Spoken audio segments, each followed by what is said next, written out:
Hello guys, welcome to this new session of the LCP University. Here we will be talking about how to track my VP Finance and Legal.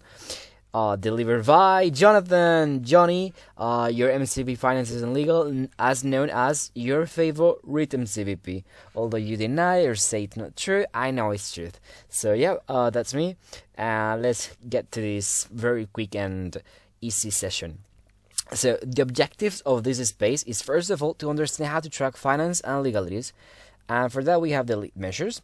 Then to understand the finance and legal routines. I mean, what does a VP Finance and Legal do in his daily life? Also, how you can weekly track your VP Finance and Legal, and finally, review some finance and legal basics. Okay. So now, how to track finance and legal. For this, I wrote this part of the finance and legal manual of functions, which is the key performance indicators.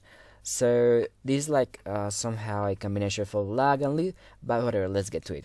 So this is the kind of things your VP Finance and Legal has to occur in his entire term. First of all, the number of LC's budget monthly updates. Yeah, so there is a budget for every LC, and your VP Finance and Legal has to update it every month. Then the GFV report template. This is a thing we have to deliver to AI every month too, and your VP has until the 5th of every month, like the next month after the one you are reviewing, to deliver this as deadline. Then the number of incomes and expenses, of course, because you have financial goals, financial payments, so you have to track this, how is it going. Then the number of reports delivered to MC, EB, and LC. So as you know, your VP Finance should be doing a monthly report to the EB, also at least a quarter report to the whole LC, including the report of the other EB members, etc. And tracking all of these reports are happening and reaching the knowledge and awareness of all your members at your LC. Then the number of membership criteria deliverables accomplished. This is a very large series of things I will present later. Then the number of revised and stored legal documents.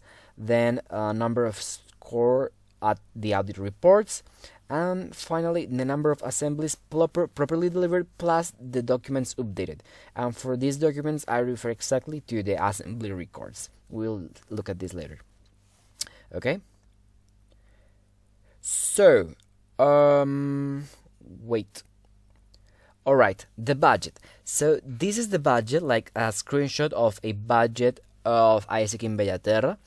And here you can see how does the budget look. I guess, and I am pretty sure, or at least I expect, most of you, if not all of you, already know these kind of spreadsheets that your VP Finance and Legal manage or should manage.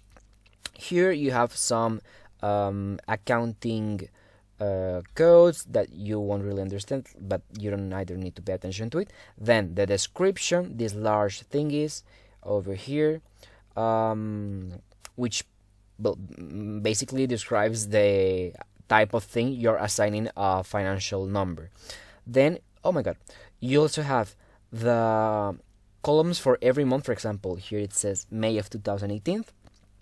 For the past year, the budgeted, the forecast, and the actual. So the past year, if you have it, like for example the budget of the previous EB term, you can put the financial numbers they scored at their actual or executed to have the reference. Then in the budget, you put the amount of money that you in effect budgeted for your term. This money you only put once because this is meant to be legislated, so it's not something you can change from one day to another. It's like once you plan it, it's going to stay like this unless you do a legal assembly to change the values. However, if for example you did a horrible budget, you also have this column called forecast that is meant to be like the copy of your budget, but this one you can edit it whenever you want. And finally, you have the actual, which is the number that you in effect did execute at certain point. For example, May of 2018. In the past year, we will have like this information of OGT of these incomes. Then in budget, you expect to receive this money when you do your planning. In forecast, let's say that you are already in January, and this budget you did in November or December. So this budget, you cannot change the numbers, but then in forecast you will put, for example, half of these numbers or the double, because you expect to have like half results or double the results, etc. So you can see the whole picture of the financial situation of your LC. And in the end, the actual, which is like when you reached May, in fact, how much money did your LC receive at that point. So you will have like all of these scenarios that will make you or allow you to do comparisons, and that will be very helpful. Right? Then this is the GFB report. I don't know if you have ever seen something like this in your life, but here I have screens of the GFB report. How does it look? First of all, we have also some codes of accounts you need to understand, then the number of the accounts and the values.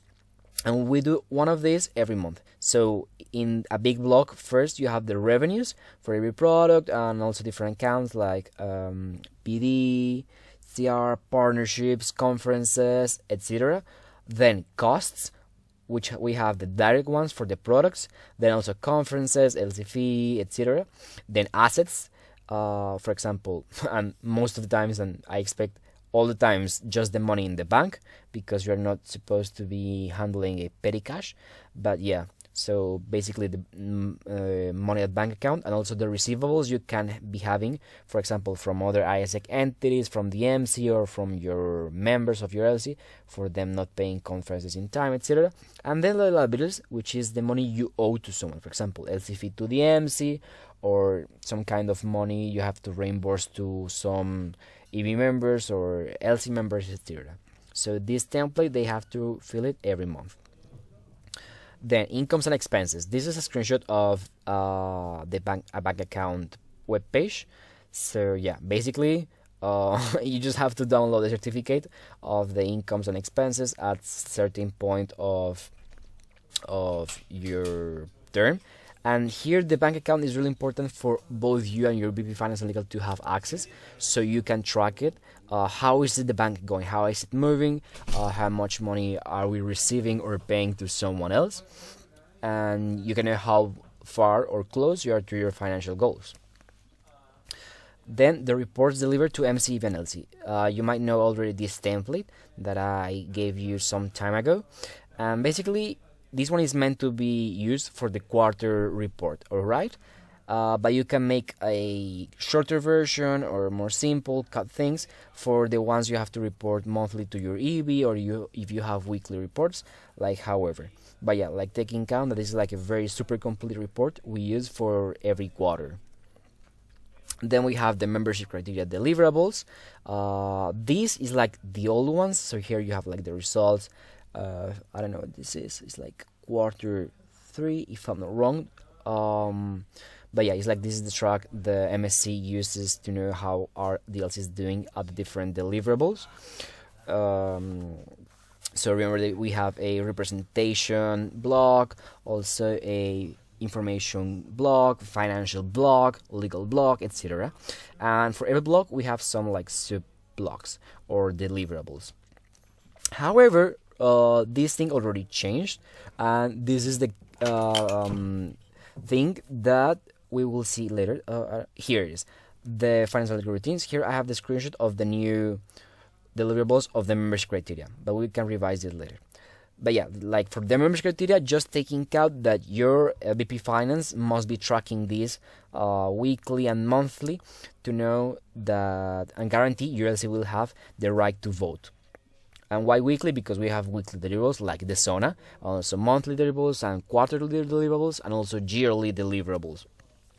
Then revise and store legal documents. This is how it looks, the drive we gave for every LC every quarter. Some of these folders sometimes changes, however most of them stay the same.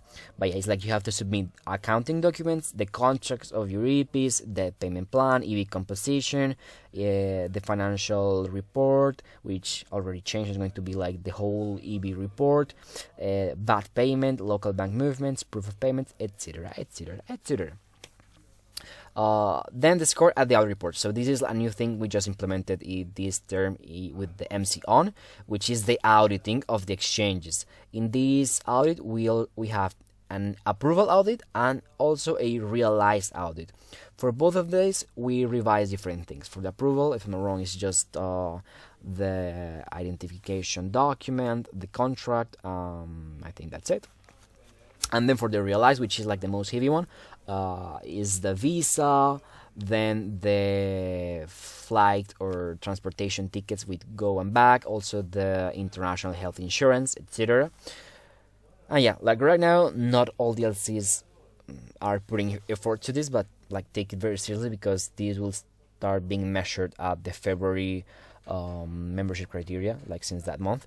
So it's like if you don't start doing it now, you won't be able to apply to have full membership. But yeah, we basically have a score for every area and then an average. For example, if your LC is URL, at some point you'll be measured IGT and OGV. But for example, if you're Pompeu, you're going to be measured in the audit IGV, OGT, OGE, OGV. But only the areas you have execution in a certain month. For example, if 1 month you have approvals in IGV, OGT, OGE, OGV, each of these areas will have a participation of a 25%. And then, for example, you have 100, 100, and 100 here, but a 0 here. The average of this is, if I'm not wrong, is 75%, which won't allow you to pass because you need an 80%, like in the what we established. However, we are going to start with a 40% for the first quarter. So, okay, you will pass. But for example, if 1 month you only have approvals of OGE and OGV and you have 100 in both, you pass because you're not being measured in these two areas, which are OGT and IGV in the case of Pompeu. Then we have assemblies properly delivered plus records uploaded. So this is how it looks, the model of the motions we have for the assemblies at ISEC in Spain. Basically, your VP has to guarantee that your LC is delivering assemblies in the way it is, people is voting in the way it's supposed to be, and we are doing records of all what happened in these assemblies in the way it's meant to be. So, membership criteria is what basically summarizes all the work a VP Finance and Legal has to do in an entire year. Because as I said before, we have weekly deliverables, monthly deliverables, quarterly deliverables, and yearly deliverables. So here's like the summarize of all the things you have to do. Because you have to deliver a balance sheet, income statement, to fill the GFB, to update the budget every month, to deliver the zonas, like in the case of the LCPs, so VP Finance can track you or push you. Also, the exchange criteria, etc., etc., etc. So there are a lot of things that not directly depend on your VP Finance and Legal, but yes, he's supposed to be tracking all this. Then the weekly tracking you can do on your VP Finance are the things you have to report on the zona. It's very smart, all the process and flow we build from the MC. So these kind of things are the deliverables we will ask you, or information, every week for you to fill in the zona, which are expenses for delivery. For delivery, I mean delivery of exchanges, then expenses for conferences, other expenses, incomes from OGV, OGT, OGE, and also IGV and IGT, and then other incomes. And finally, the bank account balance at that week we are checking for. Okay, all of that information you must have. If you're a LCP, you might have access to the bank account, but you might not know in which things you are spending. So you have to ask your VP Finance in what kind of things you are spending or receiving money, and in this way you will have a weekly tracking of all the financial movements, and this will improve your accountability system. Then finance and legal basics. So these are the basics of the basics and are the finance standards. I don't know if you know them, but they're very important and quite simple. Like you can understand what we might expect from every standard. There are 6 standards, which are legality, accounting, reporting, budgeting, auditing, and sustainability. So, for legality, why does it exist? Because a legal organization ensures its brand name and reputation. ISEC, as a similar organization, needs to ensure legal profile as well. Considering the products and issues we cater, we cannot take risks of sending our exchange participants illegally. Like, please note, let's go 100% legal. And this is a checklist of the things we have to deliver. Some of these are meant only for the MC, for example, legal representative in the MC, or okay, here is like the new evolution because these things evolve. So the things you see with a star is the evolution. But yeah, things are some of them only for the MC. You might recognize the ones like you cannot deliver. For example, compendium and constitution, this one you must have. Legal representative in the LC, you must have. It's named here. To accomplish global membership criteria, well, no, because this is for the MC, but in your case, it will be entity membership criteria.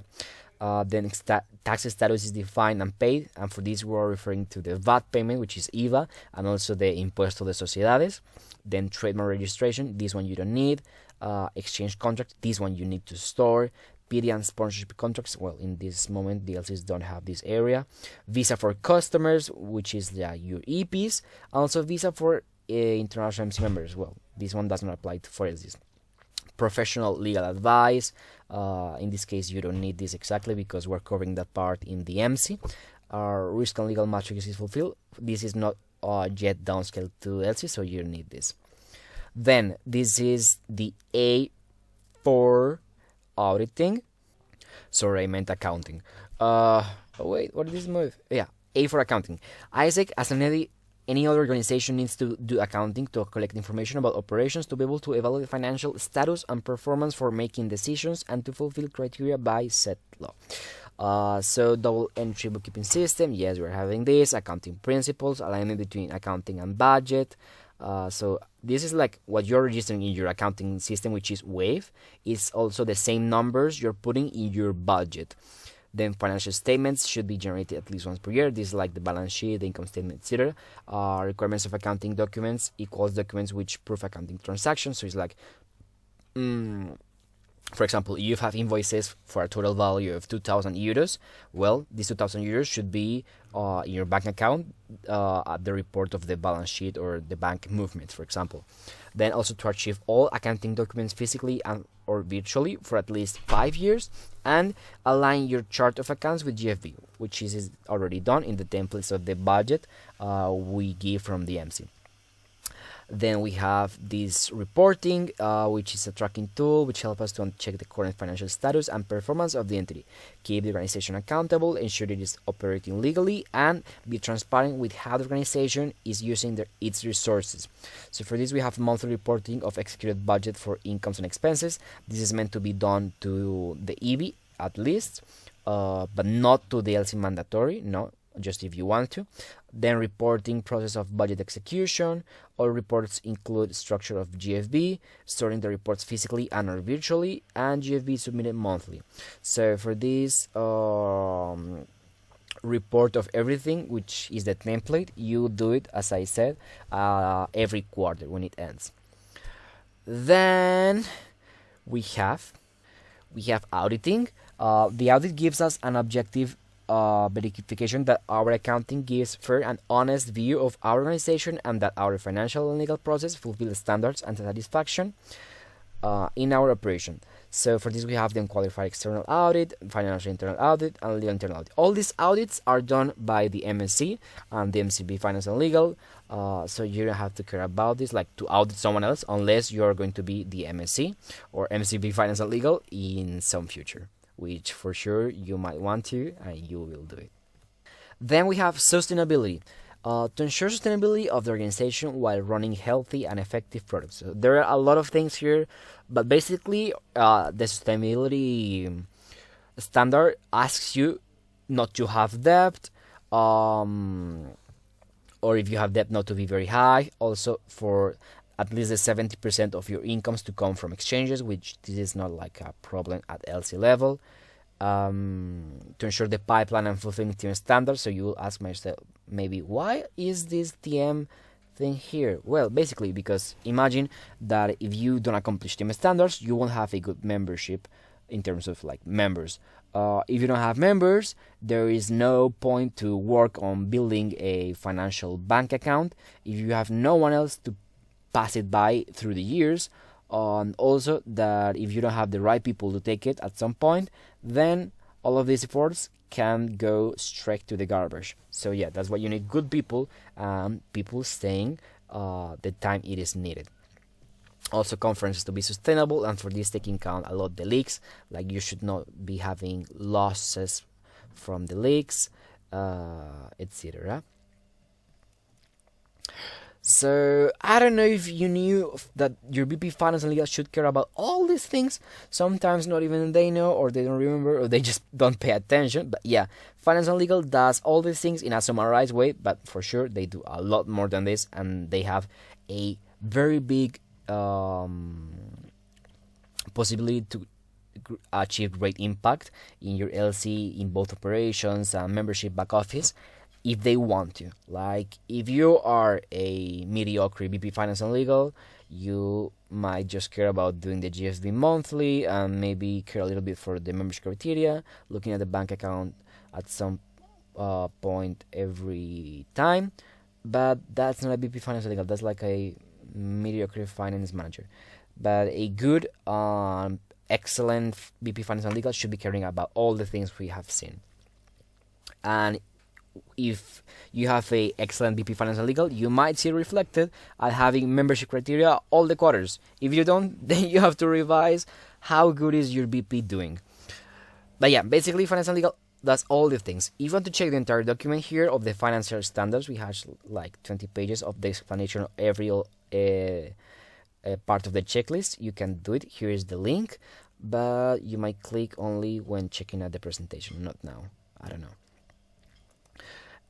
Here we have a Q&A space, but I'm just like recording this video, so there is no one here right now, so we don't have Q&A. But you know, like whatever you need, you can just ask me. I'm just a WhatsApp call or chat away from you. You just have to type my name, look at me in the groups, whatever, ask for my contact and talk to me. I'm super available.